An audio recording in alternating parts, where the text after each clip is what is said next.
Lyme disease is an infectious disease that's found around the world. In the US, it's most commonly caused by the bacterium Borrelia burgdorferi, and cousins of this bacteria, Borrelia guarinii and Borrelia afzelii, are causes of Lyme disease in Europe and Asia. And new ones are still being found. In fact, in 2015, researchers from Mayo Clinic discovered a new bacterial strain causing Lyme disease and decided to name it Borrelia mayonii. So these Borrelia bacteria are all spirochetes, which means that unlike other bacteria, they're long, thin, and spiral-shaped, and they spin or twist to move around. Lyme disease is classified as a zoonosis, meaning it's spread to humans from animals that exist as natural reservoirs. Reservoir meaning that the bacteria typically doesn't cause serious disease to the animal. And Borrelia species can infect a wide range of animals, including small animals like mice, lizards, and birds. The bacterium isn't known to spread directly from animals to humans, but instead it needs a vector, meaning some sort of intermediate organism to spread from the animal to the human.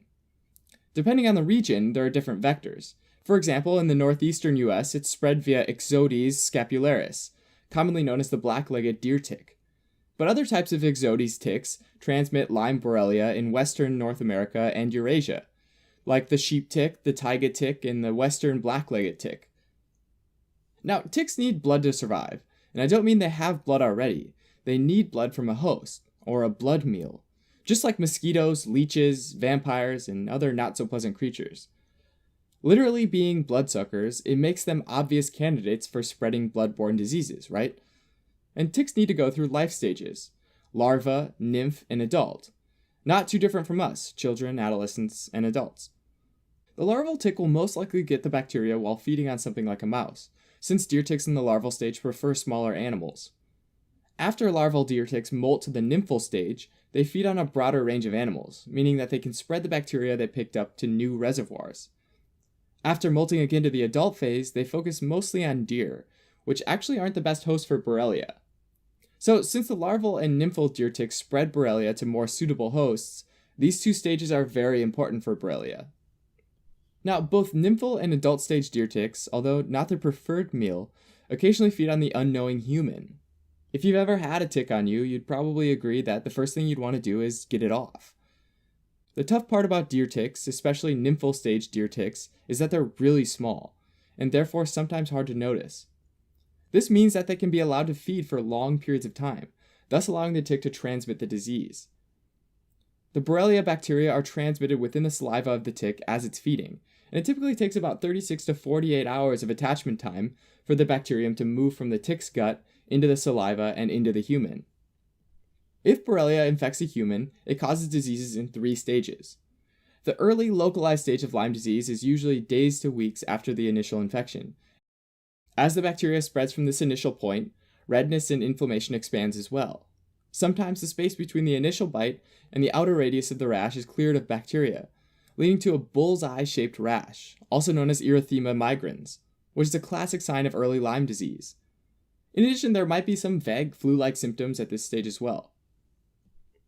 Next is the early dissemination stage, which is usually weeks to months later, when the bacteria starts to spread through the bloodstream, or disseminate to places like the heart, the brain, and the joints. In general, relatively few bacteria actually invade these various tissues, but the immune reaction is usually pretty severe and turns these tissues into a war zone, essentially killing the bacteria but damaging the tissue in the process. Other instances of erythema migrans might start to pop up in places that don't relate to the original bite. And this is where Lyme disease can become really serious. When the bacteria infects the heart tissue, it's known as carditis. Although heart tissue inflammation can affect all sorts of heart functions, it often clinically presents as AV heart block, meaning the electrical signal moving from the upper chambers to the lower chambers is held up, or blocked, which changes the timing of the heartbeat. Lyme disease is also known to cause swelling around the nerves that control the facial muscles, essentially pinching the nerve and causing facial nerve palsy, where facial muscles become weak or even paralyzed, which can make it hard to smile or close the eye. With Lyme disease, this condition is often bilateral, meaning it happens on both sides of the face. If the disease spreads to the joints, it can cause arthritis in the knee, the wrist, and the ankles. Lyme disease can also spread to the meninges, which is the lining of the brain, which causes meningitis and sometimes terrible neck stiffness and headaches. Not surprisingly, inflammation in various parts of the body can also cause fevers, fatigue, and other flu-like symptoms, just like we saw in the early localized stage. If the disease is allowed to progress further to the late dissemination stage, which can generally be up to a year after infection, the major symptom is chronic arthritis of either one joint or a few joints, commonly involving the knee. Now, the diagnosis of Lyme disease is usually made by looking at antibodies against Borrelia proteins. The tricky thing is that sometimes antibodies cross-react. In other words, an antibody that's formed against a normal bacteria that lives in the gut might suddenly cross-react with a Borrelia protein because it looks similar. To help tease apart who really has Borrelia and who doesn't, there are criteria about how many different types of antibodies a person needs to have in order to make a diagnosis more specific and weed out what can be considered false positives. To treat Lyme disease, antibiotics are the first-line choice of treatment, and if given early on in the disease, are very effective at wiping out the bacteria, although the specific antibacterial medication given often depends on things like the stage of the disease and the age of the patient. It's also important to monitor patients being treated with antibiotics because they can develop Jarisch-Herxheimer reaction, which is where they develop fevers, sweating, and muscle pains in response to spirochetes breaking open and releasing a lot of antigens all at once, which is just super immunogenic. Ultimately, once patients are treated for Lyme disease, they do really well. There can be a few weeks or months of ongoing symptoms of fatigue and muscle or joint pains, which is normal, but this resolves and is not really related to the ongoing persistence of the Borrelia bacteria in the body. In fact, there's actually no evidence that the bacteria lives on chronically in the body after treatment, and there's no reason to use prolonged courses of antibiotics or other medications to treat Lyme disease. In terms of prevention, people who work or explore wooded areas or areas with brushes, leaf litter, and tall grass are most at risk of picking up a deer tick and being infected with Lyme disease.